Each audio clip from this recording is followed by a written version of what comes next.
কিয়ামতের দিন আবারও আমাদেরকে জিন্দা করবে, করবে না নাই? কিন্তু অন্য অন্য ধর্মের ভাইয়েরা বিশ্বাস করে না। করে কি? তারা ভাবে মৃত্যু একবার হয়ে গেলে আর হবে না, আর জীবিত করবে না। করবে কি? তারা ভাবে করবে না, কিন্তু করবে না নাই? করবে। আমরা এটা বিশ্বাস করি, কিন্তু অন্য অন্য ধর্মের ভাইয়েরা বিশ্বাস করে না। ওই জন্য যারা নাকি মসজিদকে আবাদ করবে, তাদের মধ্যে 2 নম্বর গুণ হলো তাদেরকে কিয়ামতের দিনের উপরে ঈমান আনতে হবে। 3 নম্বর গুণ হলো তাদেরকে নামাজ পড়তে লাগবে, নামাজ কায়েম করতে লাগবে। কি করতে লাগবে? নামাজ কায়েম করতে লাগবে। সবাই তো ইনশাআল্লাহ নামাজ কায়েম করি না? ইনশাআল্লাহ করি সবাই। এখানে সবাই নামাজ পড়েন? মাশাআল্লাহ। 3 নম্বর গুণ হলো তাদেরকে নামাজ কায়েম করতে লাগবে। 4 নম্বর গুণ হলো তাদেরকে যাকাত দিতে লাগবে। 5 নম্বর গুণ হলো যারা নাকি মসজিদকে আবাদ করবে, তাদের 5 নম্বর গুণ হলো দুনিয়ার কাউকে ভয় করবে না, ভয় করবেন শুধু কাকে? কথা বলেন। দুনিয়ার কাউকে ভয় করবে না, ভয় করবেন শুধু কাকে? যাদের হৃদয় আছে আল্লাহর ভয়, তারা কবু পথ ভুলে যায় না। যাদের হৃদয় আছে আল্লাহর ভয়, তারা কবু পথ ভুলে যায় না। আল্লাহর প্রেম সারা এই দুনিয়ায় কারো কাছে কোনো কিছু চাই না। ঠিক কিনা বলেন? সবাই আল্লাহর প্রেম ছাড়া আর দুনিয়ার কারো কাছে কোনো কিছু চাওয়া যাবে না। ওই জন্যই যারা নাকি মসজিদকে আবাদ করবে, তাদের মধ্যে 5 নম্বর গুণ থাকতে লাগবে। দুনিয়ার কাউকে ভয় করবে না, ভয় করবেন শুধু কাকে? আল্লাহকে ভয় করেন তো? কিন্তু আল্লাহকে ভয় করি, কিন্তু অনেক মানুষ আছে নামাজ পড়ি না। আছে না নাই? হয়তো অনেক মানুষ আছে নামাজের জন্য চেষ্টা করে, নামাজের মধ্যে মজা লাগে না। হয়তো অনেকের বিবি নামাজ পড়ে, কিন্তু স্বামীয়ে নামাজ পড়ে না। আছে না নাই? হয়তো অনেকের স্বামীয়ে নামাজ পড়ে, কিন্তু বিবিয়ে নামাজ পড়ে না। হয়তো কারোর মা বাবা নামাজ পড়ে, কিন্তু সন্তানরা নামাজ পড়ে না। আছে না নাই? হয়তো অনেক মুরব্বীরা আছে, হয়তো নামাজের জন্য চেষ্টা করে, নামাজ পড়ব করে ভাবে, কিন্তু আল্লাহ শয়তানে তাদের নামাজের মধ্যে ধোঁকা দিয়ে দেয়, ওই জন্য তারা নামাজ পড়তে পারে না। আছে না এরকম মানুষ? আপনাদের মহল্লায় নাই? নামাজ পড়তে চেষ্টা করে, যুবকেরা হয়তো তারা জানে নামাজ পড়া লাগে, কিন্তু চেষ্টা করে, কিন্তু নামাজের মধ্যে মন বসে না। আছে না এরকম মানুষ? কে কে নামাজের জন্য চেষ্টা করেন, কিন্তু শয়তানের ধোঁকা দেয়? কার কার? কেউ আছেন এখানে? হাত উঠান, অসুবিধা নাই। আপনাদের মনের ভিতরে ইচ্ছা আছে, হয়তো নামাজ পড়েন, মাঝে মাঝে নামাজ পড়েন, আবার শয়তানের ধোঁকা দিয়ে ছেড়ে দেন। আছে না এরকম মানুষ? কে কে দেখান তো একজন, কার কার নামাজ পড়ার ইচ্ছা আছে? তাদেরকে ভালো কয়েকটি টিপস দিয়ে দেবো ইনশাআল্লাহ। হাত উঠান, অসুবিধা নাই, এটা সরল, লজ্জার কোনো কথা নাই। মাশাআল্লাহ, সবারই ইচ্ছা আছে নামাজে, তাই না? কিন্তু নামাজের মধ্যে মজা লাগে না। আছে না এরকম মানুষ? ওই জন্য যাদের নামাজের মধ্যে মজা লাগে না, অনেকে আছে নামাজের চেষ্টা করে, কিন্তু শয়তানে ধোঁকা দিয়ে দেয়। তাদের নামাজের মধ্যে মনোযোগ আসার জন্য আমি যে 4টি টিপস দিয়ে বলে যাচ্ছি, 4টি টিপস আমি বলে দিয়ে যাব। ইনশাআল্লাহ যদি ফলো করেন, তাহলে ওই নামাজের মধ্যে আপনার মনোযোগ আসবে। সবাই ইনশাআল্লাহ শুনবেন তো? সবাই শুনবেন? তাহলে একটু জিকির করুন, লা ইলাহা ইল্লাল্লাহ, লা ইলাহা ইল্লাল্লাহ, লা ইলাহা ইল্লাল্লাহ, লা ইলাহা ইল্লাল্লাহ, জোরে লা ইলাহা ইল্লাল্লাহ, লা ইলাহা ইল্লাল্লাহ, লা ইলাহা ইল্লাল্লাহ, লা ইলাহা ইল্লাল্লাহ মুহাম্মাদুর রাসূলুল্লাহ সাল্লাল্লাহু আলাইহি ওয়াসাল্লাম।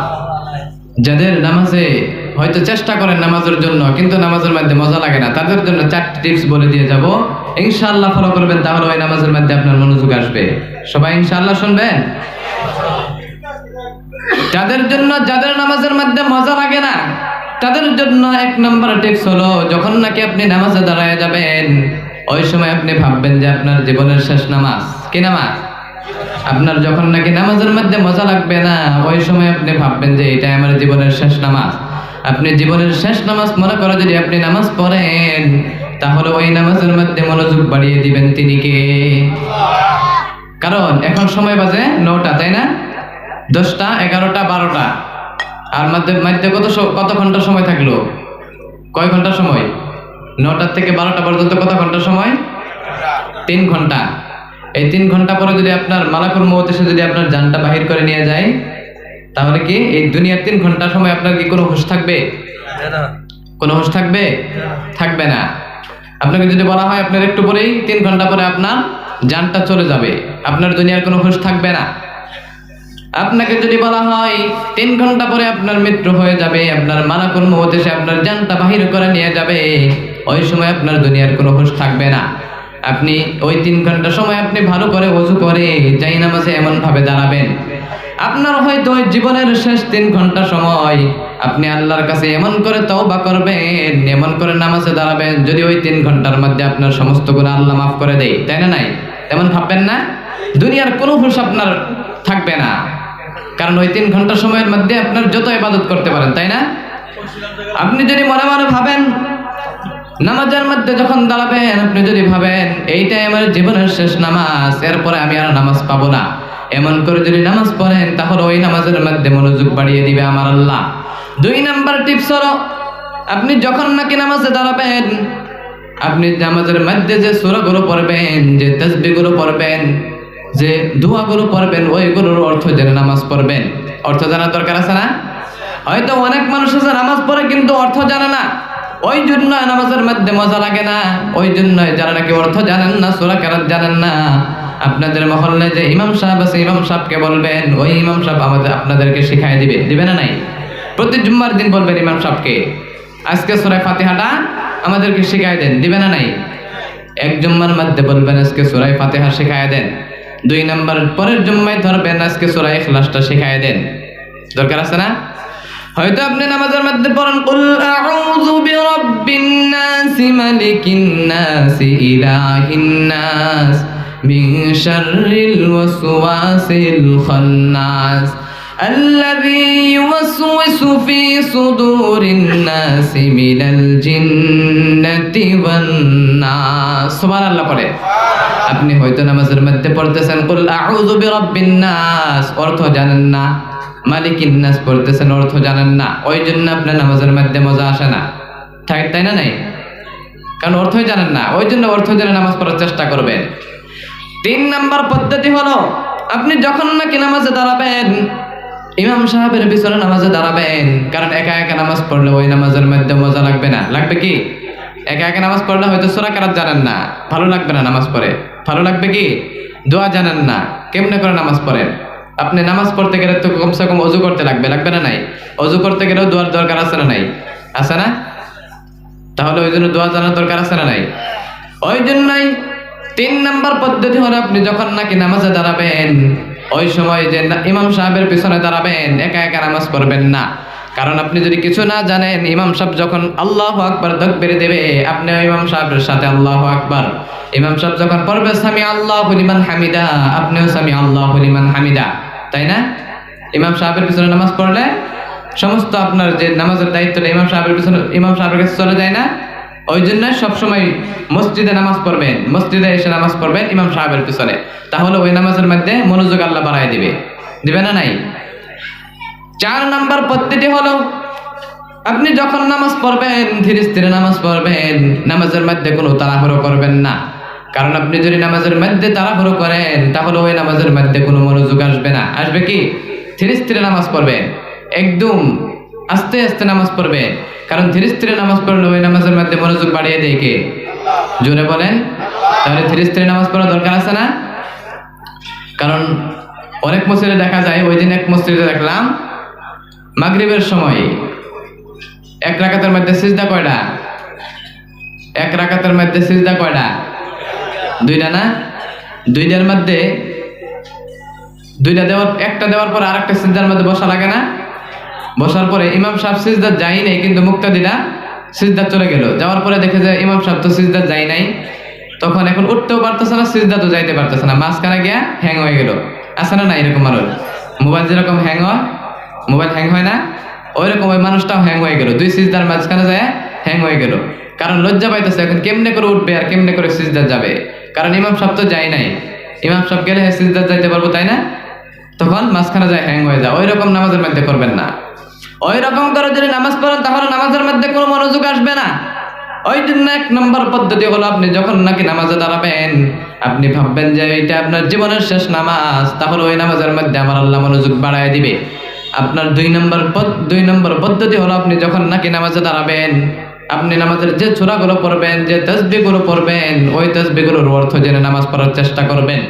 3 নম্বর পদ্ধতি হলো আপনি যখন নাকি নামাজে দাঁড়াবেন ইমাম সাহেবের পিছনে দাঁড়াবেন।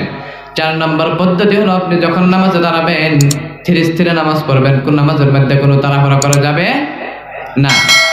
কারণ তাড়াহুড়ো করলে ওই নামাজের মধ্যে মজা লাগবে না। লাগবে কি? লাগবে না। কারণ বারবার বলার উদ্দেশ্য হলো আপনার যদি মনে থাকে, মনে আছে তো? 4টা পদ্ধতি মনে আছে না? সবাই ইনশাআল্লাহ আমল করবেন? হাত উঠায় দেখান তো কে কে আমল করবেন। মাশাআল্লাহ, আল্লাহ সবাইকে কবুল করুক। সবাই বলে আমিন। নিশ্চয় কাজে লাগে, এই টিপসগুলো যদি ফলো করেন সবারই কাজে লাগে। কারণ এটা ভয় ঢুকবে না অন্তরের ভিতরে। ভয় ঢুকলে আপনি যখন নাকি ভাববেন যে আপনার মাত্র আমার কাছে ফজর নামাজ পড়তেছি, জোহর নামাজ পড়তে পারি কিনা কোনো গ্যারান্টি নাই।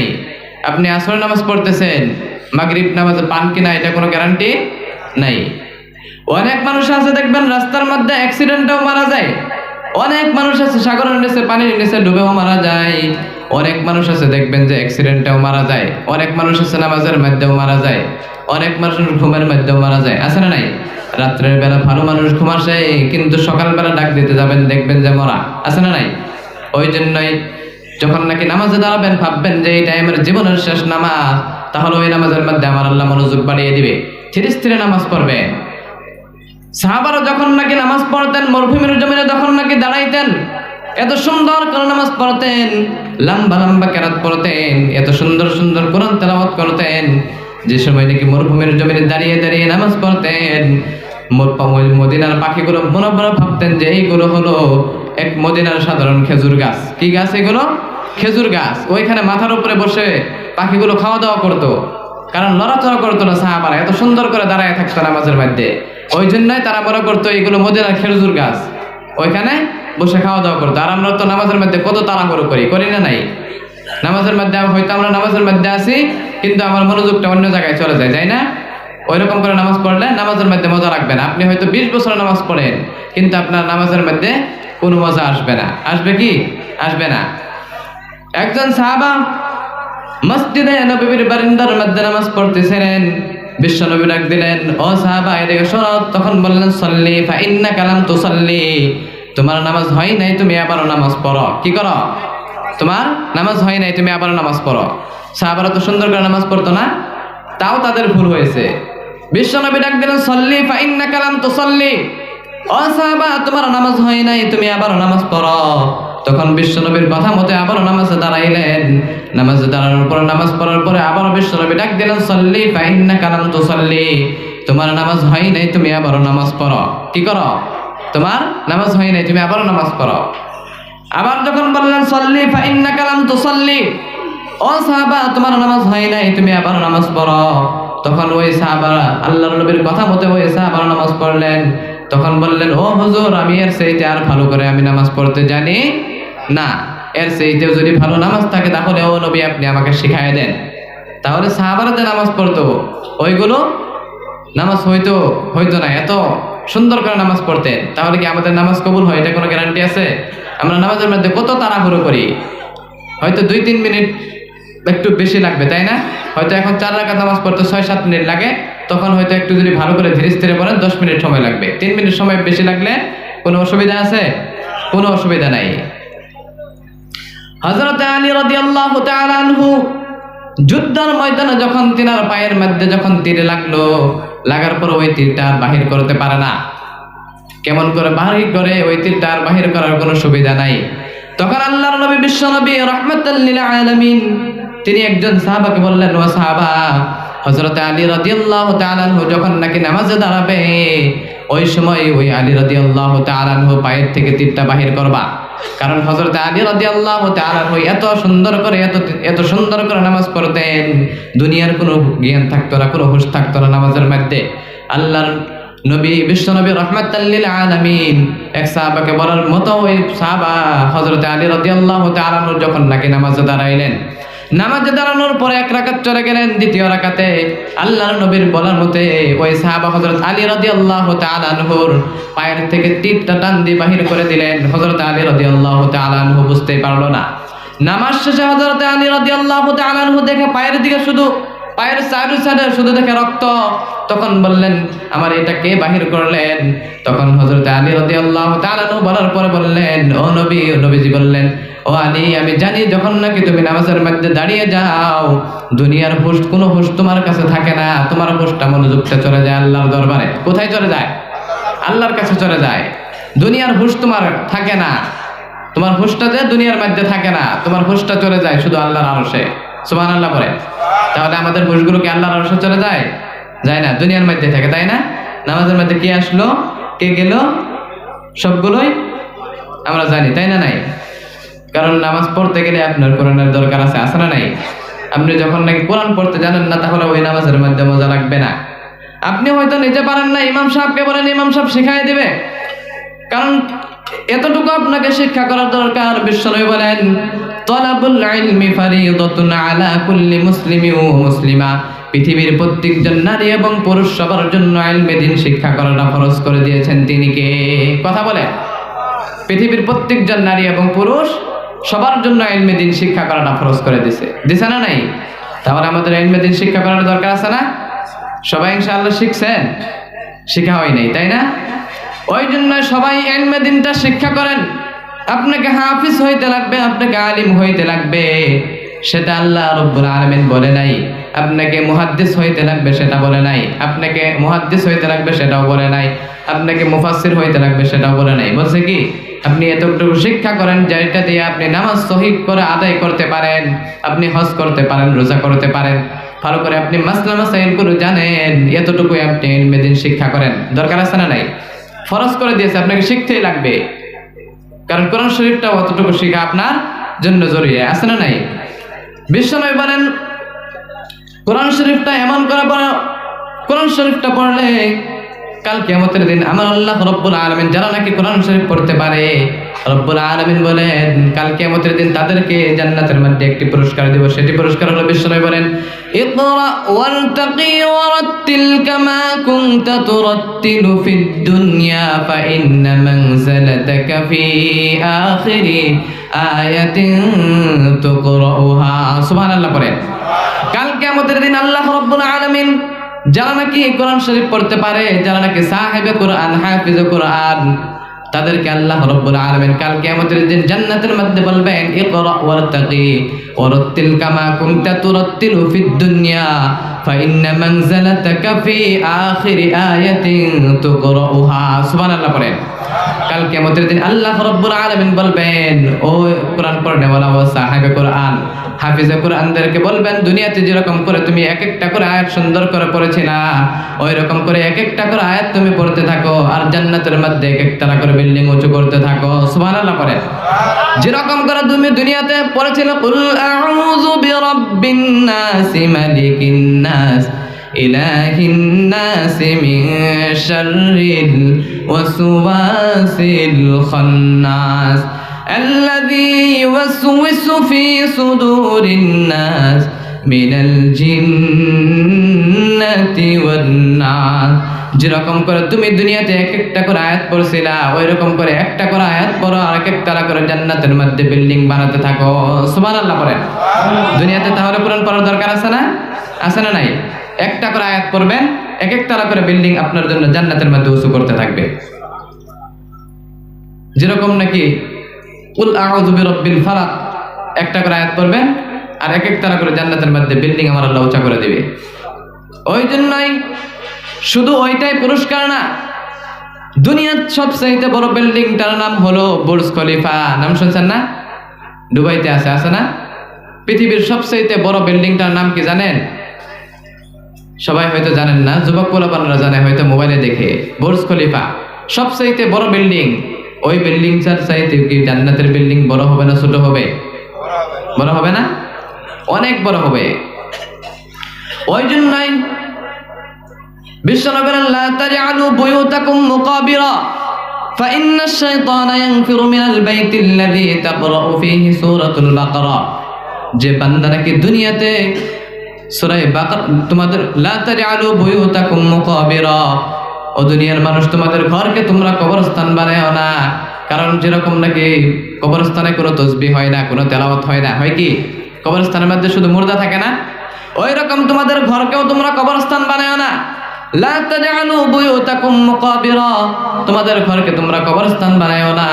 ফাইন্নাশ শাইতানা ইয়ানফিরু মিনাল বাইতিল্লাযী তাকরাউ ফীহি সূরাতুল বাকারা, আপনি যদি আপনার ঘরের মধ্যে যদি সূরা বাকারা তেলাওয়াত করেন, তাহলে আপনার ওই ঘর থেকে শয়তান ভূত সমস্ত কিছু বাহির হয়ে পালিয়ে যাবে।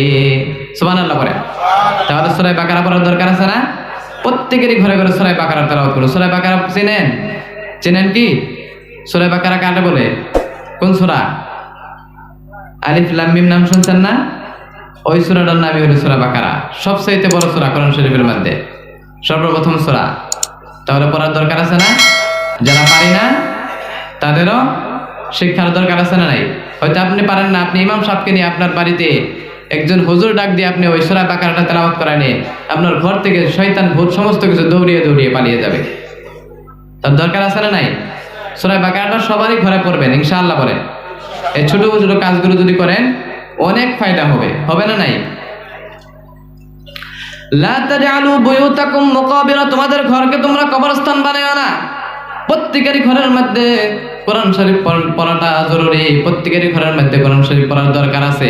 আপনি হয়তো পারেন না, আপনার সন্তানকে আপনি মসজিদে পাঠান, মক্তবে পাঠান, তাহলে ওই সন্তান যদি কোরআন শরীফ পড়ে, তাহলে ওই সন্তানের ওসিলা করে শুধু ঘরটা না, আপনাকে কাল কিয়ামতের দিন ওই সন্তান আপনার জন্য নাজাতের জরিয়া হয়ে যাবে, হবে না নাই? হযরত ঈসা আলাইহিস সালাম একদিন রাস্তা দিয়ে যাইতেছিলেন, যাওয়ার সময় এক কবরস্থান থেকে প্রতিদিন হযরত ঈসা আলাইহিস সালাম যে রাস্তা দিয়ে যায়, প্রতিদিন এক কবর থেকে কান্নার আওয়াজ আসে। কিসের আওয়াজ? কান্নার আওয়াজ আসে শুধু, আর কবর থেকে খারাপ গন্ধ বাহির হয়। তখন হযরত ঈসা আলাইহিস সালাম কিছুদিন ওই রাস্তা দিয়ে আসলেন না, তারপরে আরেকদিন ওই রাস্তার পাশ দিয়ে যাইতেছিলেন। যাওয়ার পরে ওই কবরস্থান থেকে এত সুন্দর মিষ্কের গন্ধ পাওয়া যায়, হাসির আওয়াজ পাওয়া যায়। তখন আল্লাহকে বললেন, ও আল্লাহ, হযরত ঈসা আলাইহিস সালাম বললেন, ও আল্লাহ, কিছুদিন আগে এই কবরস্থানের পাশ দিয়ে আমি যাইতেছিলাম, এত আযাবের শাস্তি কান্নার আওয়াজ আসলো, কিন্তু এই কবরস্থানের পাশ দিয়ে আজকে আমি আবারও যাইতেছি, এত সুগন্ধি গন্ধ কেন বাহির হইতেছে, হাসির আওয়াজ পাওয়া যাইতেছে? কারণ কি করেছে এই বান্দা? তখন আল্লাহ বলেন, ও ঈসা আলাইহিস সালামকে বললেন, ও ঈসা, এই বান্দা যখন নাকি কবরের মধ্যে আসছেন, আসার আগে দুনিয়াতে একটা ছেলে সন্তান রেখে আসছিল। কয়টা? একটা ছেলে সন্তান রেখে আসছিল। ওই সন্তানকে তিনার মা ওই সন্তানকে নিয়ে মাদ্রাসার মধ্যে পাঠাইছিলেন। মাদ্রাসায় পাঠানোর পরে যখন নাকি উস্তাদ যখন ওই সন্তানকে শেখায়, ওই সন্তানকে যখন শেখায় বিসমিল্লাহির রহমানির রহিম, ওই সন্তান যখন পড়ে বিসমিল্লাহ, আল্লাহ তখন সহ্য করতে পারে না। আল্লাহ ঈসা আলাইহিস সালামকে বললেন, ও ঈসা, ওই সন্তান যখন পড়লো বিসমিল্লাহ, আমি সহ্য করতে পারলাম না, আমি নাকি অনেক দয়াবান, আমি নাকি অনেক রহমান, আমি ওই জন্য ওই সন্তান বলার পরে আমি সহ্য করতে পারলাম না। আমি তখন ফেরেশতাদেরকে বললাম, ও ফেরেশতারা, এই সন্তানের যদি মা বাবা যদি কবরে থাকে, ওই সন্তানদের কোনো আযাব যদি থাকে ওই সন্তানের বাবার, তাহলে ওই সন্তানের ওসিলা করে ওই বাবার কবরটাকে তুমি জান্নাতের বাগান বানাই দেবো। সুবহানাল্লাহ। তাহলে নিজের সন্তানের পড়ার দরকার আছে না? মক্তবে পাঠাবেন তো ইনশাআল্লাহ? এগুলো শেখার দরকার আছে, কারণ আপনাকে সন্তানকে যদি আপনি মসজিদে পাঠান না, মক্তবে পাঠান না, তাহলে বড় বড় কি শিখবো? অন্তত এতটুকু শিক্ষা দেন, আপনার সন্তান যদি আপনার জানাজাটা পড়াতে পারে। দরকার আছে না নাই? সবাই ইনশাআল্লাহ শিখাবেন। নিজের সন্তানদেরকে ভালো ভালো আদেশ করেন। কোরআন শরীফের মধ্যে সূরা কয়টি জানেন? কে কে জানেন? এখন যুবকদের যারা মুরব্বী আছে তাদেরকে কয়েকটি নসিহত করে যাব। কে কে জানেন কোরআন শরীফের মধ্যে কয়টি সূরা আছে জানেন? 114টি। মাশাআল্লাহ, একজনে বলছে। সবাই বলেন কয়টা? 114টি। কোরআন শরীফের মধ্যে সিপারা কয়টা বা পারা কয়টা? 30টা। মাশাআল্লাহ, সবাই জানি। আপনি যদি 29টা মানেন, একটা মানেন না, তাহলে এটা আল্লাহ মানবে? কোরআন শরীফের মধ্যে 114টি সূরা, আপনি যদি 13টা মানেন, একটা মানেন না, তাহলে আপনি কাফির হয়ে যাবেন, তাই না? ওই জন্য কোরআন শরীফের মধ্যে 114টি সূরা, তার মধ্যে আল্লাহ রাব্বুল আলামিন যে সূরাগুলো নাযিল করেছে, তার মধ্যে 8টি সূরা হলো ব্যক্তিদের নামে আল্লাহ নাযিল করেছে। কয়টি সূরা? 8টি সূরা। ব্যক্তিদের নামে আল্লাহ 8টি সূরা নাজিল করেছেন। তার মধ্যে থেকে হলো 6টা হলো নবীদের নামে। কয়টা? 6টা নবীদের নামে, আর 2টা হলো ওলিদের নামে। ওলিদের নামে একটা হলো মহিলা ওলি, আরেকটা হলো পুরুষ ওলি। 6টা হলো নবীদের নামে, সূরা ইউনূস, সূরা ইউসুফ, সূরা নূহ, সূরা হুদ, সূরা ইব্রাহিম, সূরা মুহাম্মদ। আছে না নাই? শুনছেন না নামগুলো? আর 2টা হলো ওলিদের নামে, একটা হলো মহিলা ওলি, আর একটা হলো পুরুষ ওলি।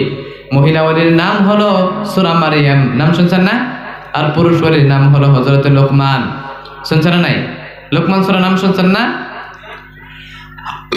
হযরত লোকমান আলাইহিস সালাম তিনি দেখতে ভালো ছিলেন না, চেহারায় অনেক কালো ছিলেন, হাবশী দেশের মানুষ ছিলেন, উটগুলো বরাবর ছিলেন, পা গুলো ফাটা ফাটা ছিলেন, দেখতে ভালো ছিলেন না। কিন্তু আমার আল্লাহ রাব্বুল আলামিন তিনাকে এত মেধা দিয়েছিলেন, এত জ্ঞান দিয়েছিলেন, যে কথাগুলো বলতো নিজের সন্তানদেরকে, যে নসিহতগুলো করতো, আমার আল্লাহর কাছে এত ভালো লাগতো। সরাসরি আমার আল্লাহ কোরআন শরীফের মধ্যে তুলে ধরেছেন। সুবহানাল্লাহ। এত সুন্দর সুন্দর তেনার সন্তানদেরকে নসিহতগুলো করতো। তাহলে আমাদের সন্তানদেরকে নসিহত করা দরকার আছে না? যারা এখানে বাবা আছে তারা কয়েকটি নসিহত আমি আপনাদেরকে বলবো। হযরত লুকমান আলাইহিস সালাম তেনার সন্তানদেরকে যে নসিহতগুলো করছিল, ওই নসিহতগুলো বলবো। সবাই ইনশাআল্লাহ বলবেন, আদেশ করবেন তো? নিজের সন্তানদেরকে ইনশাআল্লাহ সবাই আদেশ করবেন। এটা সরাসরি কোরআন শরীফ থেকে শুনবেন। হযরত লুকমান আলাইহিস সালাম তেনার ভালো চেহারা ছিলেন না, কিন্তু মুখের বাণীগুলো এত সুন্দর সুন্দর ছিল, আল্লাহর কাছে ভালো লাগছিল। ওই জন্য আল্লাহ সঙ্গে সঙ্গে কোরআন শরীফের মধ্যে তুলে ধরেছিলেন। হযরত লুকমান আলাইহিস সালাম তিনি একজন রাখাল ছিলেন, হাবশী দেশের মানুষ ছিলেন। তিনি এক বাদশার বাড়িতে কাজ করতেন। তেনার নাম হলো বাদশা মনিব। কি নাম? বাদশা মনিব। মনিবের বাড়িতে কাজ করত, সারা দিন কাজ করত। এখানে কাজ করার পরে সকাল থেকে বিকাল পর্যন্ত কাজ করত।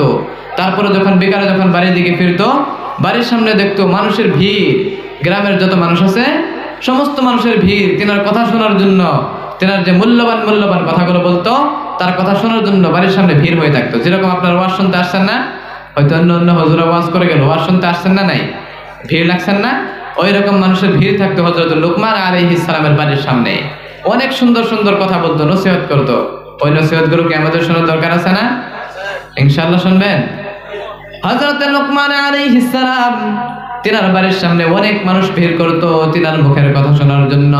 একদিন বাদশা মনিব ভাবলেন, আমি তো একজন, ওই গ্রামের মানুষদেরকে বলে, ও মানুষ, আমি তো একজন বাদশা মনিব, কারণ ওইটা হলো আমার একজন রাখাল, আমার একজন গোলাম, তোমরা তার কথা কেন শোনো? আমি তো তার মালিক, তাহলে মালিকের কথা শোনা লাগবে না? আমার কথা শোনো। ওই সাধারণ গোলামে কি জানে? তখন বললেন, ও বাদশা মনিব, আপনার যে গোলামটা হযরত লুকমান আলাইহিস সালাম, এটা কোনো সাধারণ গোলাম না, কারণ এত সুন্দর সুন্দর কথা বলে, সেটা আমার আল্লাহ রাব্বুল আলামিনের কাছে ভালো লাগে। লাগে না নাই? হযরত লুকমান আলাইহিস সালাম তিনার সন্তানদেরকে 1 নম্বর নসিহত করেছিলেন।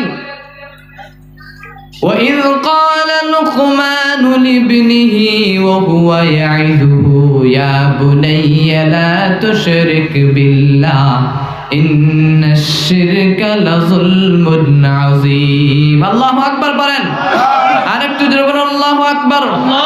হযরত লুকমান আলাইহিস সালাম তিনার সন্তানদেরকে 1 নম্বর নসিহত করেছিলেন, ও আমার সন্তানেরা, তোমরা কখনো শিরক করিও না। কি করিও না?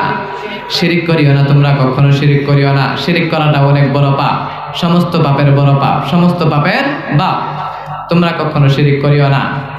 সমস্ত পাপের মাপ আছে, কিন্তু শিরিকের কোনো মাপ নাই।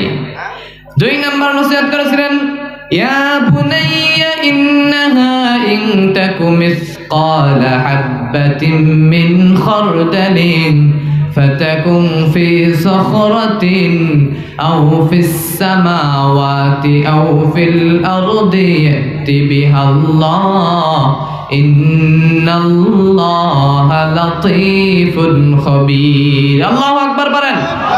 হযরত লুকমান আলাইহিস সালাম 1 নম্বর নসিহত করেছিলেন, ও আমার সন্তানেরা, তোমরা কখনো শিরক করিও না।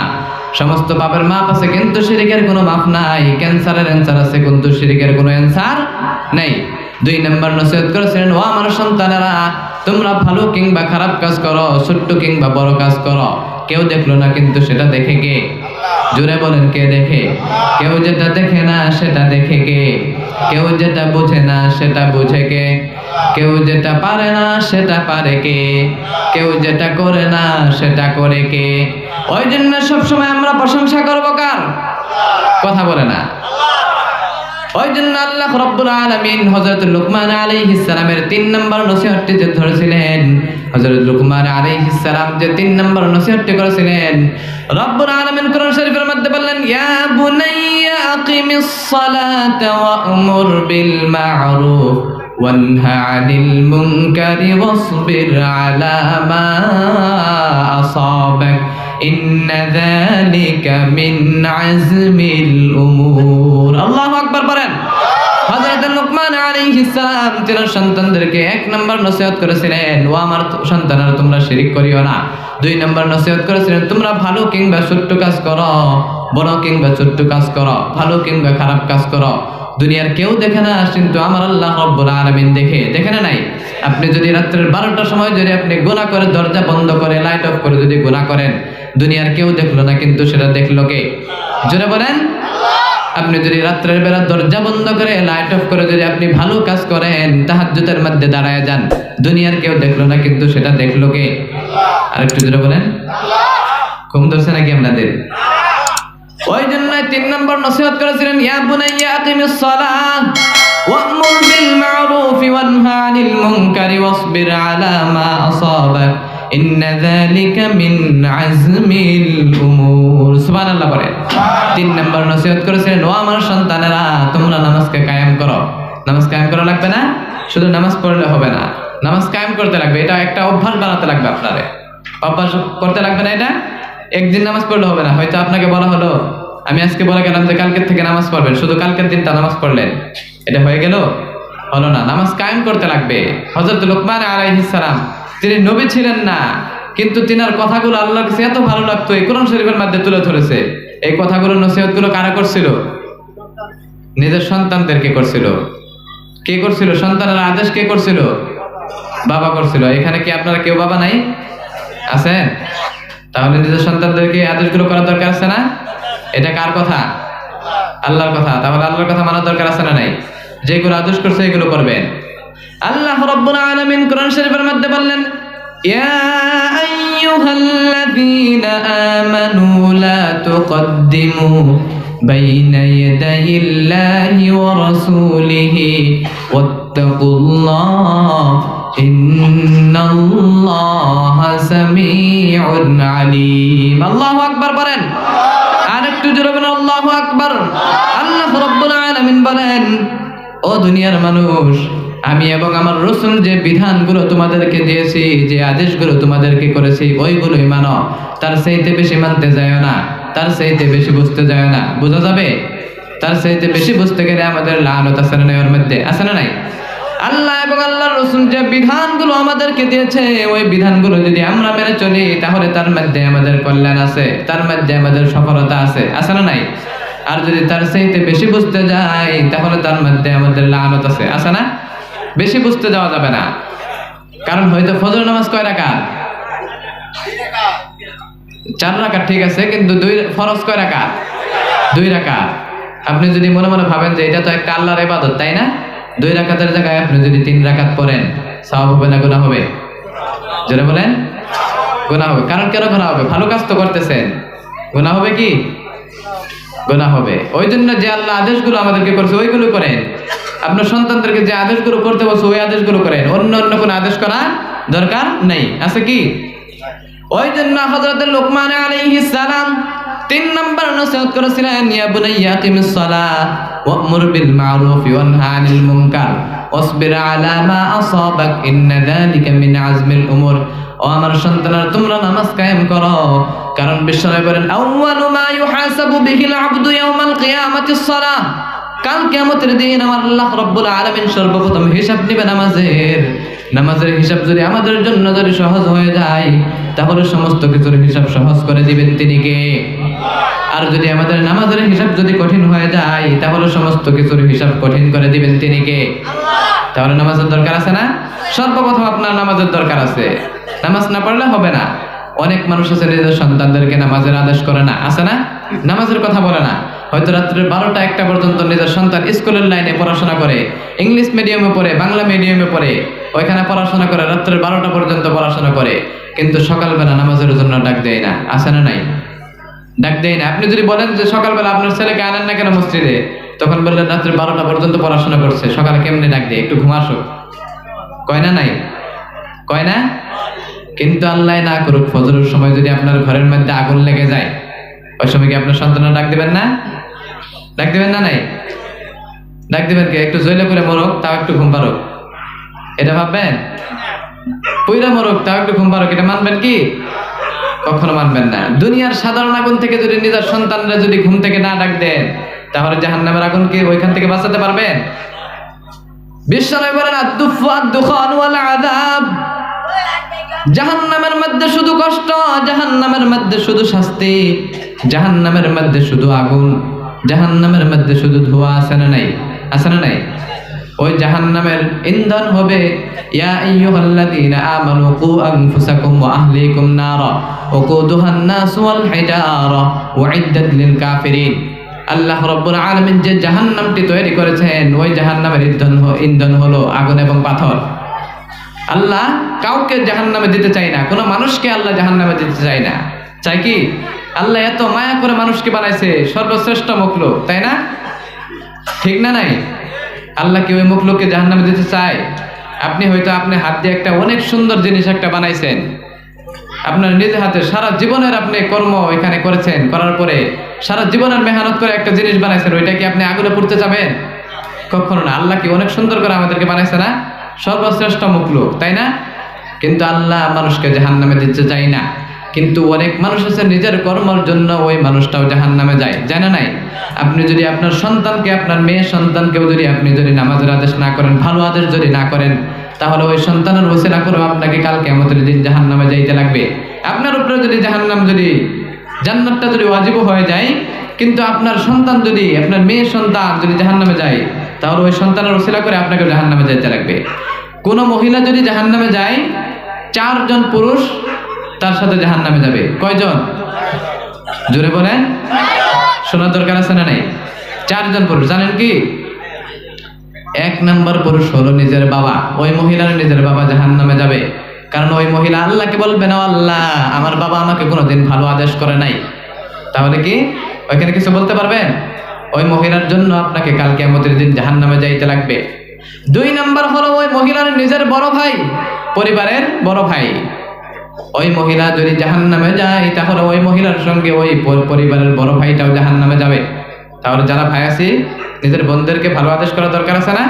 জাহান্নাম থেকে বাঁচাতে লাগবে, জাহান্নামের আগুন সহ্য করতে পারবে না। 3 নম্বর হলো ওই মহিলার স্বামী। 4 নম্বর হলো ওই মহিলার নিজের বড় সন্তান।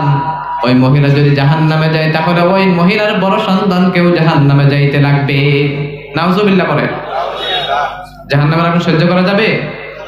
যাবে না। যারা সন্তান আছে তাদের মাকেও কেউ বলবো, কারণ ওই জাহান্নামের আগুনটা এত ভয়ানক হবে। জাহান্নামের আগুনকে আল্লাহ রাব্বুল আলামিন 3000 বছর ওই আগুনকে জ্বালানোর পরে ওই জাহান্নামের আগুনের রং হয়ে গেছে কালো। কি রং হয়েছে? কালো হয়ে গেছে। এত কালো হয়ে গেছে, কুচকুচে কালো। যেরকম নাকি দুনিয়াতে আপনারা এরকম বসে আছেন, একজন অপরের সঙ্গে লেগে বসে আছেন, ওই রকম জাহান্নামের মধ্যে জাহান্নামীরা একজন মানুষ আরেকজনের সাথে লেগে লেগে থাকবে। কিন্তু জাহান্নামের আগুনটা এত কালো হবে, ওই জাহান্নামের আগুনের মধ্যে একজন মানুষ আরেকজন মানুষকে দেখতে পারবে না। কেমন কালো হবে তাহলে? সহ্য করা যাবে? এত কালো হবে। ওই জন্য যদি আপনারা এখানে কেউ কি আছেন যে নামাজ না পড়লে জাহান্নামে যাইতে লাগবে না, কেউ কি জানেন? নামাজ না পড়লে জাহান্নামে আল্লাহ দিবে না, কেউ জানেন? কথা বলেন জোরে। না, তাই না? আবার চুরি করলে, জিনা করলে জাহান্নামে আল্লাহ দিবে না, এটা কি জানেন? তাহলে কেন নামাজ ছেড়ে দেন? নামাজ ছেড়ে দেওয়া যাবে? সর্বপ্রথম হিসাবটাই তো আল্লাহ নামাজের নিবে।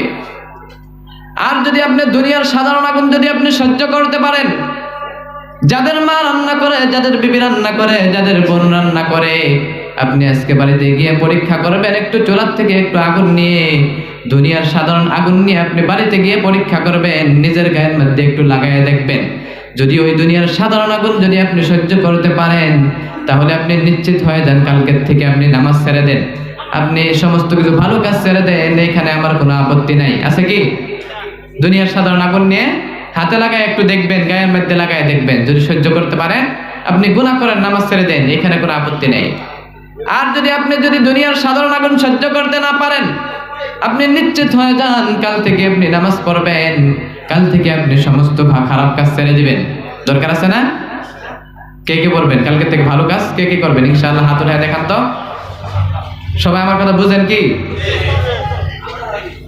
সবাই ইনশাআল্লাহ চেষ্টা করবেন। আল্লাহ সবাইকে কবুল করুক, সবাই বলে আমিন। আল্লাহ সবাইকে 5 ওয়াক্ত নামাজ কায়েম করার জন্য তৌফিক দান করুক, সবাই বলে আমিন। কি বলতেছেন? হযরত লুকমান আলাইহিস সালাম 1 নম্বর নসিহত করছিলেন নিজের সন্তানদেরকে, তোমরা শিরক করো না, আল্লাহর সাথে কোনো তুলনা করো না। করা যাবে? 2 নম্বর নসিহত করেছিলেন, তোমরা ভালো কিংবা খারাপ কাজ করো, দুনিয়ার কেউ দেখে না, কিন্তু সেটা দেখে কে?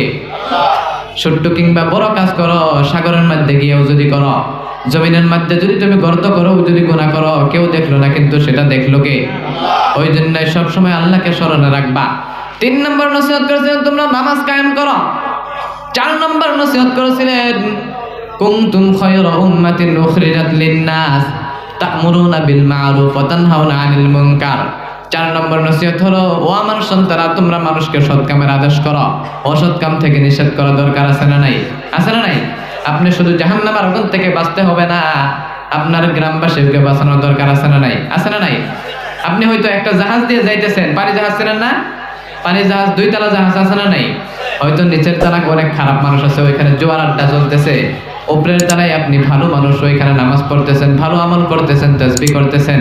কিন্তু নিচের তলায় যে খারাপ মানুষগুলো আছে, ওই নিচের তলার মানুষগুলো যদি জাহাজটা যদি ফুটো করতে থাকে, তাহলে জাহাজটা ডুবে যাবে না নাই? ডুববে না নাই? শুধু কি নিচের তলা ডুববে? ডুববে না। উপরের তলা ডুববে না? নিচের তলা তো শুধু খারাপ মানুষ, তারাই কি শুধু ডুববে ফোঁটা করলে? কারণ ওই জন্যই নিচের তলাকে বাধা দেওয়ার দরকার আছে না নাই? নিচের তলাকে মানা করতে লাগবে না, কারণ তারা যদি ডুবে আপনিও ডুববেন, ঠিক কিনা? ওই জন্য হযরত মুসা আলাইহিস সালাম আল্লাহকে বললেন, আল্লাহ, দুনিয়াতে যখন তুমি আযাব গজব দাও, দুনিয়াতে যখন ভূমিকম্প দাও, তুফান দাও, শুধু খারাপ মানুষকে দাও না, বেমার আজার দাও, খারাপ মানুষকে দাও না, ভালো মানুষকেও কেন দাও? দেয় না নাই? দেখবেন যে অ্যাক্সিডেন্ট কি শুধু খারাপ মানুষ হয়? তুফান হয়ে যায় শুধু খারাপ মানুষের বাড়িতে হয়? ভূমিকম্প খারাপ মানুষের বাড়িতে হয়? ভালো মানুষের বাড়ি, সবার বাড়িতে হয়, তাই না? ওই জন্য আল্লাহ রাব্বুল আলামিন বললেন, ও মুসা, তুমি নিজেই গিয়ে দেখবা। হযরত মুসা আলাইহিস সালাম তিনি রাস্তা দিয়ে যাইতেছিলেন, যাওয়ার সময় একটা গাছের নিচে বিশ্রাম নিলেন। বিশ্রাম নেওয়ার পরে ওই যে গাছের নিচে ঘুমাচ্ছিলেন, ওই গাছের উপরের থেকে একটা পিঁপড়ার বাসা পড়ে গেছিল। কি পড়ছিল? পিঁপড়ার বাসা একটা পড়ে গেছিল পায়ের কাছে। তারপরে হযরত মুসা আলাইহিস সালাম তিনি ঘুমের মধ্যে ছিলেন, ওই বাসার থেকে 3টা পিঁপড়া বাহির হয়ে, 20 পিঁপড়া ছিলেন না বড় বড় পিঁপড়াটা, 3টা 20 পিঁপড়া বাহির হয়ে হযরত মুসা আলাইহিস সালামের পায়ের মধ্যে কামড়াতে শুরু করলো। কয়টা পিঁপড়া? 3টা পিঁপড়া বাহির হয়ে পায়ের মধ্যে কামড়াইতে শুরু করলো। তখন হযরত মুসা আলাইহিস সালাম ঘুম থেকে উঠে গেলেন। তিনি তো একজন মেজাজ গরম নবী ছিলেন, অনেক মেজাজ গরম, তেনার রাগটা একটু বেশি ছিলেন। মুসা আলাইহিস সালাম আল্লাহর সাথে কথা বলতেন, আল্লাহকে দেখার জন্য অনেকবার আল্লাহকে বলেছিলেন, আল্লাহকে দেখছেও, কিন্তু বেহুশ হয়ে আসলেন। শুনছেন না কাহিনীটা? অনেকবার ওইদিকে যায় না। তখন বললেন, হযরত মুসা আলাইহিস সালামের তেনার মাথাটা গরম হয়ে গেল। গরম হওয়ার পর ওখান ঘুম থেকে উঠে পড়লেন। ওঠার পরে দেখে যে কোনো দিকে দুশমন নাই। তখন দেখে পায়ের কাছে, পায়ের পাশ দিয়ে 3টা পিঁপড়া ঘুরতেছে। কয়টা পিঁপড়া? তখন হযরত মুসা আলাইহিস সালামের তেনার রাগ উঠে গেল, এমন মেজাজটা গরম হয়ে গেল। তখন ভাবলেন, এই সাধারণ 3টা পিঁপড়া আমার পায়ের মধ্যে কামড়াতে শুরু করছে, তার জন্য আমার ঘুমটা ভেঙে গেছে। রাগ উঠলো না? রাগ উঠবো না নাই? তখন তেনার রাগ ওঠার পরে তিনি পা দিয়ে পিছিয়ে পিছিয়ে ওই পুরা পিঁপড়ার বাসাটাকে মেরে ফেললো। কি করলো? পুরা বাসাটারে পা দিয়ে মেরে ফেলাইলো। তখন আল্লাহ ডাক দিলেন, ও মুসা, তুমি কি করলা? তখন বললেন, আল্লাহ, আমার রাগ উঠছিল, ওই জন্য আমি পুরো পিঁপড়ার বাসাটাকে আমি মেরে ফেললাম। তখন বললেন, তোমারে কামড় দিছিল কয়টা পিঁপড়া? কামড় দিছিল কয়টা? কিন্তু মারলা কয়টা রে? ব্যক্তিরে মারলো। ওই জন্য তখন বললেন, ও মুসা, তোমার সাধারণ দুনিয়াতে আমি তোমাকে বানিয়েছি, তোমার মেজাজটা যদি এত গরম হতো, তোমার মতো যদি আমার মেজাজটা হতো, তাহলে আজ পর্যন্ত এই দুনিয়াটা থাকতো না। থাকতো কি? 3টা পিঁপড়া কামড় দিছে তোমার, তুমি সব কয়টা পিঁপড়া মাইরা হালাইছো? ব্যক্তিরা মারছে না? 3 কামড় দিছে, ব্যক্তির মেরে আনেছে। তাহলে আমরা যে গুনাহ করি হিসেবে সব মানুষের মারা দরকার আছে না? কিন্তু আল্লাহর এত আমাদের উপর রাগ করে না। আল্লাহ সময় দেয় আমাকে তওবা করার জন্য, দেয় না? নাই, ভালো হওয়ার জন্য আল্লাহ অনেক আমাদেরকে সুবিধা দেয়। ওই জন্যই যেগুলো শুনলেন ইনশাআল্লাহ আমল করবেন না? সবাই ইনশাআল্লাহ বলেন। ওই জন্য মানুষকে সৎ কামের আদেশ দিবেন, অসৎ কাম থেকে নিষেধ করবেন। ওই জন্য হযরতে লোকমান আলাইহিস সালাম তেনার সন্তানদেরকে ভালো ভালো আদেশ করতেন। হযরত লোকমান আলাইহিস সালাম তেনার সন্তানদেরকে যে নামাজ জানার চেষ্টা করেছিলেন, নামাজটা এত গুরুত্বপূর্ণ। নামাজের মধ্যে পড়তে গেলেও আপনার নিজের সন্তানদেরকে আপনি মক্তব্যে পাঠান। মক্তব্যে পাঠানোর পর ওই ছেলে যখন সন্তান কোরআন শিখবে, কোরআন শেখার পরে এমনিতে ওই সন্তান নামাজি হয়ে যাবে, যাবে না? নাই? আপনি যদি আপনার সন্তানকে যদি 7 বছর থেকে 10 বছর পর্যন্ত যদি আপনার সন্তানকে আপনি নামাজের আদেশ করেন, আমার জানা মতো ওই সন্তান 3 বছরের মধ্যে পাক্কা নামাজি হয়ে যাবে, যাবে না? নাই? 7 বছর থেকে যদি আপনি প্রতিদিন নামাজে যাওয়ার সময় যদি আপনার সন্তানকে যদি আপনি মসজিদে নিয়ে যান, তাহলে পাক্কা নামাজি হবে না?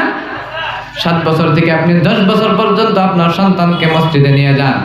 যদি আপনার সন্তান নামাজ না পড়ে, তাহলে আপনি প্রয়োজনে ওই সন্তানকে পিটা দেন। পিটা দেওয়ার দরকার আছে না? নাই?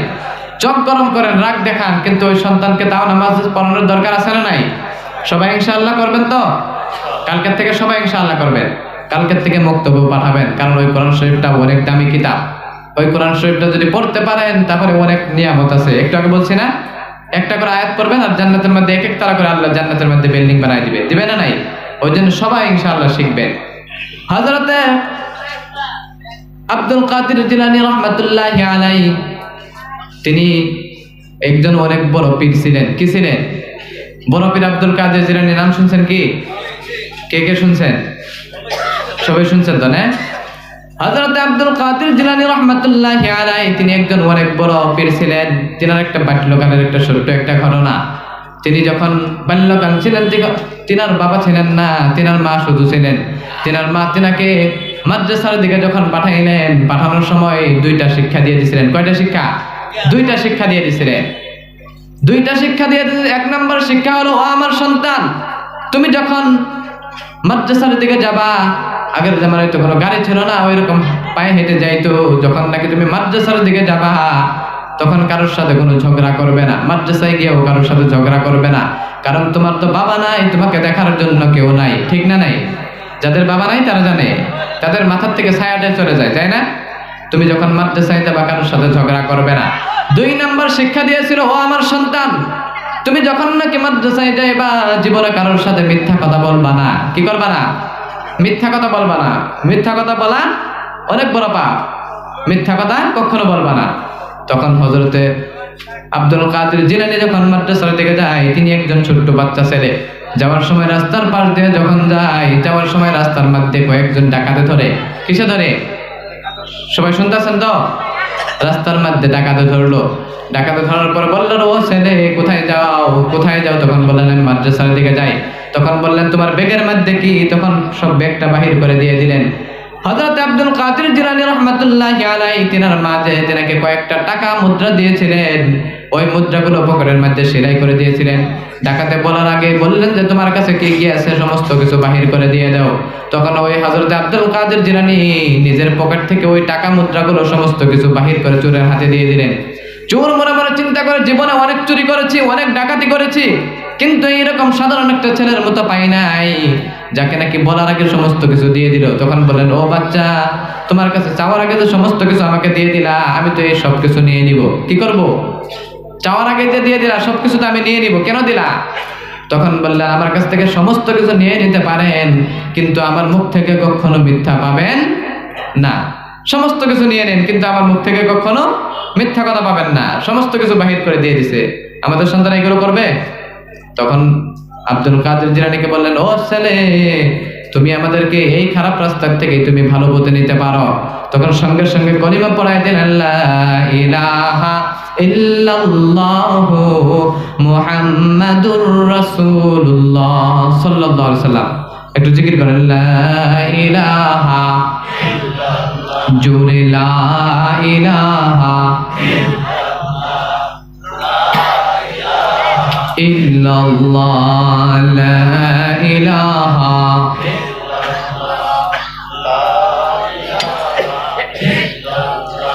জোরে লা ইলাহা ইল্লাল্লাহ, লা ইলাহা ইল্লাল্লাহ, লা ইলাহা ইল্লাল্লাহ মুহাম্মাদুর রাসূলুল্লাহ সাল্লাল্লাহু আলাইহি সাল্লাম। আমার ভাইরা, হযরতে আব্দুল কাদের জিলানী তিনি ছোট্টবেলা থেকেই ভালো ছিলেন, তাই না? ছোট্টবেলা থেকেই ভালো ছিলেন। হযরতে আব্দুল কাদের জিলানী রাহমাতুল্লাহি আলাইহি যে গ্রামে বাস করতেন, যে শহরে বাস করতেন, যে অঞ্চলের মধ্যে বাস করতেন, যেরকম বড় একজন বিখ্যাত পীর ওই গ্রামের মধ্যে বাস করতেন, ওই রকম একজন কুখ্যাত চোর ছিলেন। কি ছিলেন? যেরকম বড় বিখ্যাত একজন পীর ওই রকম বড় একজন কুখ্যাত চোর। শুনছেন তো? যেরকম বড় পীর ওই রকম বড় একজন চোর ছিলেন। এই ঘটনাটা বলে শেষ করে দিব। সবাই লাস্ট পর্যন্ত থাকবেন তো? এইটুকু বলে শেষ করে দিব, কারণ রাতটা অনেক হয়েছে, তাই না? 10:30 বাজে, অনেক সময় ভাবছি 10টার সময় শেষ করে দিব। আচ্ছা ঠিক আছে, এই ছোট্ট একটা ঘটনা বলে শেষ করে দিব। হযরত আব্দুল কাদের জিলানী রাহমাতুল্লাহি আলাইহি তিনি যে গ্রামে বাস করতেন, যেরকম বড় একজন বিখ্যাত পীর ছিলেন, ওই রকম বড় একজন কুখ্যাত চোর ছিলেন। গত 30 বছর থেকে চুরি করে কিন্তু কোনোদিন ধরা পড়ে নাই। কি করে? গত 30 বছর থেকে চুরি করে কিন্তু কোনোদিনও ধরা পড়ে নাই। তাহলে চোরটা কি ফার্স্ট ক্লাস চোর না সেকেন্ড ক্লাস চোর? জোরে বলেন। ফার্স্ট ক্লাস চোর। গত 30 বছর থেকে চুরি করে কিন্তু কোনোদিনও ধরা পড়ে নাই। তখন একদিন ডাকাতরা মনে মনে চিন্তা করে, হযরতে আব্দুল কাদের জিলানীর বাড়িতে কোনোদিন চুরি করলাম না, গ্রামের সমস্ত বাড়িতে চুরি করেছি কিন্তু আব্দুল কাদের জিলানীর বাড়িতে কোনোদিন চুরি করি নাই। ওই জন্য আজকে আমি নিয়ত করলাম আব্দুল কাদের জিলানীর বাড়িতে আজকে রাতটা চুরি করব। কি করব? আজকে রাতে আব্দুল কাদের জিলানীর বাড়িতে চুরি করব। তখন রাত্রের বেলা যখন ডাকাতের টিমটাকে বললো, ডাকাতের গ্রুপটাকে বললো, ও ভাই চলো আজকে হযরত আব্দুল কাদের জিলানীর বাড়িতে চুরি করব। তখন বললেন, না না, উনি তো একজন অনেক বড় পীর, তার বাড়িতে আমি চুরি করব না, কারণ তার বাড়িতে চুরি করলে ধরা পড়বো। পড়বো না? নাই, তার বাড়িতে চুরি করলে ধরা পড়বো। তিনি ভালো ভালো আমল করতেন, ধরা পড়তো। তখন বললেন, তোমরা তাকে পীর মানতে পারো কিন্তু আমি মানি না। ডাকাতের যে সে লিডার যে ছিল সে বলল যে তোমরা তাকে আব্দুল কাদের জিলানীকে বড় পীর মনে করতে পারো কিন্তু আমি করি না। আর আমি যদি বিশ্বাস করতেও লাগে তার বাড়িতে আজকে রাতে চুরি করব, যদি আব্দুল কাদের জিলানীর বাড়িতে চুরি করব, যদি ধরা পড়ি তাহলে সে ভাববো যে সে একজন সঠিক পীর, আর যদি ধরা না পড়ি তাহলে ভাববো তার চাইতে বড় পীর আমি। যদি ধরা পড়ি তাহলে ভাববো সে একজন সঠিক পীর, আর যদি ধরা না পড়ি তাহলে ভাববো যে তার চাইতে বড় পীর আমি। চোরে ভাবতেছে মনে মনে। হযরত আব্দুল কাদের জিলানীর বাড়িতে তখন প্রবেশ করলেন রাত্রের বেলা। শৃঙ্খলে যখন ঘরের মধ্যে প্রবেশ করলেন, করার পরে ডাকাতের যেগুলো বস্তু প্রয়োজন ছিল, যেগুলো জিনিস প্রয়োজন ছিল, সমস্ত কিছু ঘরের মধ্যে প্রবেশ করার পর নিয়ে নিলেন। ব্যাগের মধ্যে সমস্ত কিছু বস্তু ভরাইলেন। ভরানোর পর আব্দুল কাদের জিলানীর বাড়িতে, কিন্তু আব্দুল কাদের জিলানী বুঝতে পারলেন না, ঘুমের মধ্যে তিনি ঘুম থেকে উঠলেন না। ডাকাতের মনে মনে চিন্তা করে, আমার যতগুলো প্রয়োজন ছিল সমস্ত কিছু তো আমি নিয়ে নিলাম, কিন্তু আব্দুল কাদের জিলানী ঘুম থেকে এখনো উঠলো না। তাহলে তিনি ভাবলেন যে তিনি একজন সঠিক পীর না, কারণ সমস্ত কিছু নিয়ে নিলাম কিন্তু আব্দুল কাদের জিলানী এখনো ঘুম থেকে উঠে নাই। তাহলে সে কি সঠিক পীর হতে পারে? হতে পারে না। তখন ভাবলেন আব্দুল কাদের জিলানী তো এখনো ঘুম থেকে উঠে না। তখন ভাবলেন যে আব্দুল কাদের জিলানী একজন সঠিক পীর না। কালকে সকালবেলা গ্রামের সবাইকে আমি বলে দিব আব্দুল কাদের জিলানী একজন সঠিক পীর না। কি না? সঠিক পীর না, সে একজন বেশ নিয়ে থাকে। তখন ডাকাতে মনে মনে চিন্তা করে, এখন তো রাত্রের 12টা হয়ে গেল, কমসে কম যে আমি সামানগুলো নিয়েছি, যে জিনিসগুলো নিয়েছি, এইগুলো নিয়ে বাহির হওয়া দরকার আছে না নাই? আছে না নাই? চুরি তো করলো, এখন বস্তু নিয়ে বাহির হতে লাগবে না?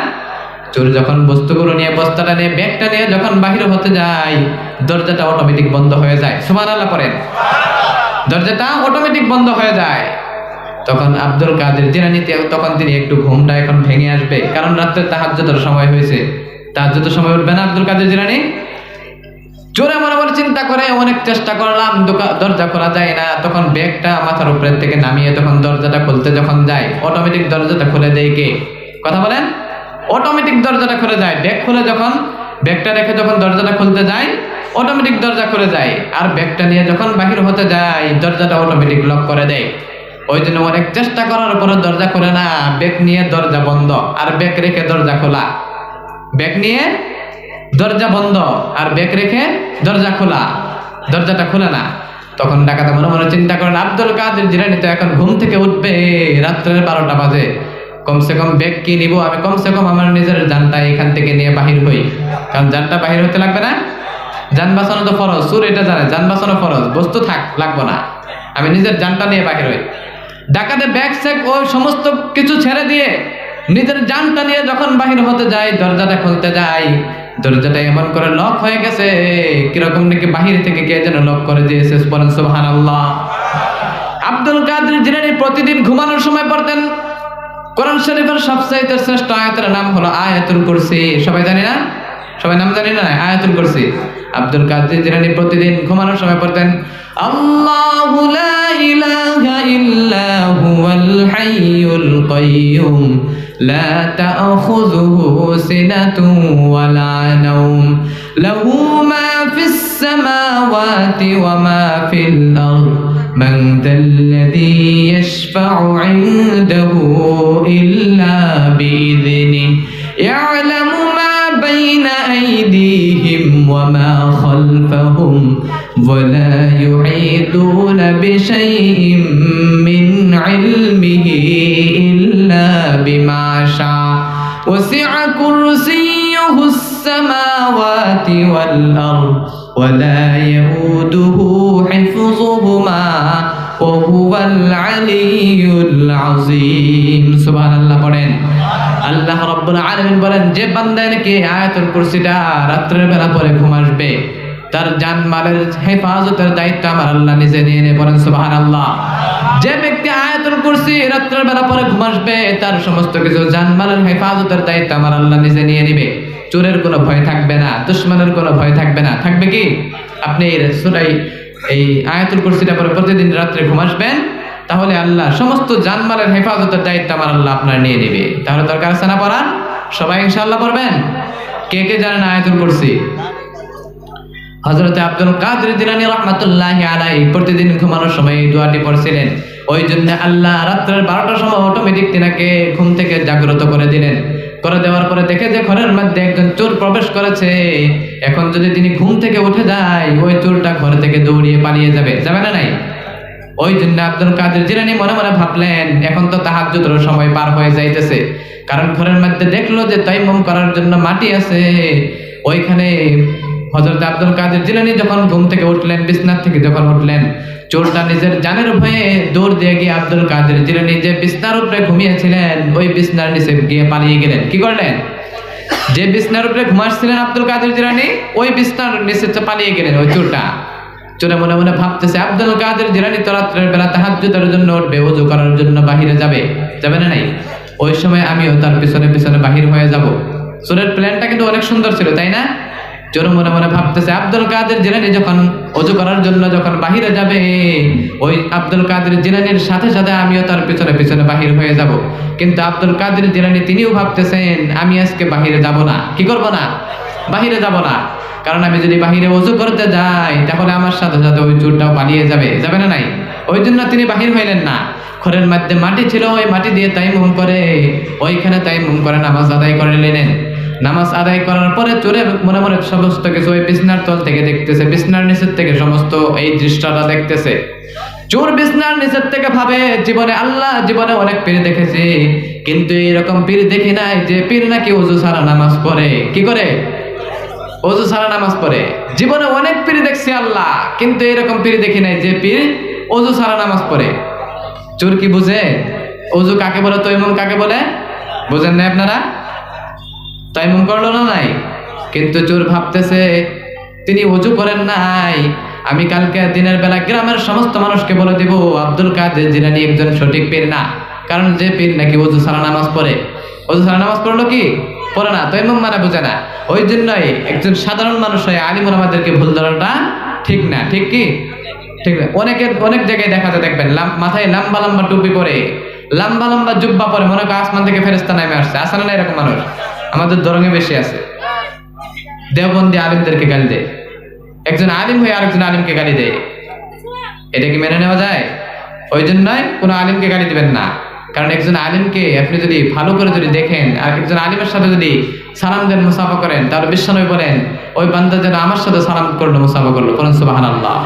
কোন আলিমের যদি কথা শুনেন, কোন আলিমুল আমার সাথে যদি মজলিসে বসেন, কথা শুনেন, তাহলে বিশ্বনবী বলেন ওই বান্দা আমার সাথে যেন বসলো, বলেন সুবহানাল্লাহ।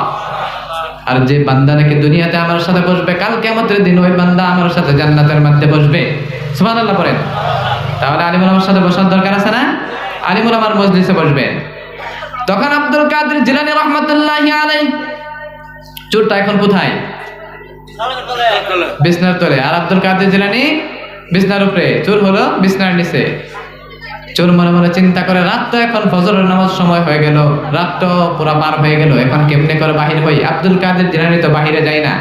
চোরে মনে মনে ভাবে যে আর একটা অপশন আছে, ফজরের সময় বাহির হইতে পারবো, কারণ এখন তো হয়তো রাত্রের বেলা, এখন তো আব্দুল কাদের জিলানী তাহাজ্জুদের সময় কেউ দেখলো না, ওই জন্য ওযু ছাড়াই নামাজ পড়লো। কিন্তু সকালবেলা তো ফজর নামাজের সময় তো মসজিদে যাইতে লাগবে, তাই না? ওই সময় তো বাইরে যাব, তারপরে আমি তার সাথে সাথে বাইরে যাব। তিনার প্ল্যানটা অনেক সুন্দর, এখনো তার কিন্তু মনের ভিতরে ভয় নাই।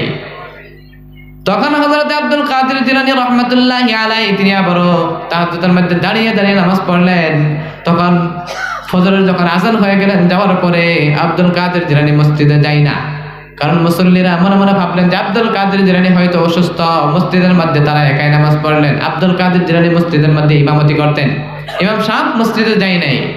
তখন সমস্ত মুসল্লিরা নামাজ পড়ে ওই মসজিদের ইমামকে দেখার জন্য আসলো। হযরত আব্দুল কাদের জিলানীকে তিনাকে দেখার জন্য তিনার বাড়ির সামনে এসে সালাম দিলেন, আসসালামু আলাইকুম ওয়া রাহমাতুল্লাহ। তিনার সালামের জবাব দিলেন, ওয়া আলাইকুম সালাম ওয়া রাহমাতুল্লাহ। তখন বললেন, ও হুজুর, আপনি আজকে সকালবেলা মসজিদে আসলেন না কেন? আপনি তো একজন ইমাম সাহেব, আপনি মসজিদে কেন আসলেন না? আপনার কি কোনো সমস্যা? আপনার কি কোনো বেমার আজার হয়েছে? আপনি আমাদেরকে বলেন। তখন বললেন, না না, আমার কোনো সমস্যা নাই, আমার কোনো বেমার আজার নাই। তাহলে কেন গেলেন না মসজিদে?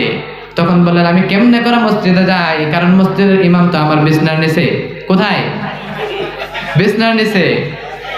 আমি কেমনে করে মসজিদে যাবো, কারণ মসজিদের ইমাম সাহেব হলো বিছনার নিচে, আমি কেমনে করে মসজিদে যাই? তখন বললেন, হুজুর কি বুঝলাম না, কি বললেন? তখন বললেন, কেমনে করে বুঝবেন, ইমাম হলো আমার বিছনার নিচে। তখন বললেন, হুজুর বুঝলাম না ঠিক। দরজা খুলে দিল। তখন চোরটা বিছনার নিচে থেকে তখন তো ভাবলো, চোর তো সারা রাত ভাবছে যে আমাকে কেউ দেখে নাই, শুধু আমি একাই আছি এর মধ্যে, আমি একাই জানি। উপরে হলো আব্দুল কাদের জিলানী, বিছনার নিচে হলো চোর। চোর ভাবছে আমার কেউ দেখে নাই। যখন নাকি বললো চোর হলো বিছনার নিচে, ইমাম সাহেব হলো বিছনার নিচে, তখন তিনি দৌড় দিয়ে বাহির হয়ে আসলেন। বাহির হয়ে এসে আব্দুল কাদের জিলানী পায়ে পড়লেন।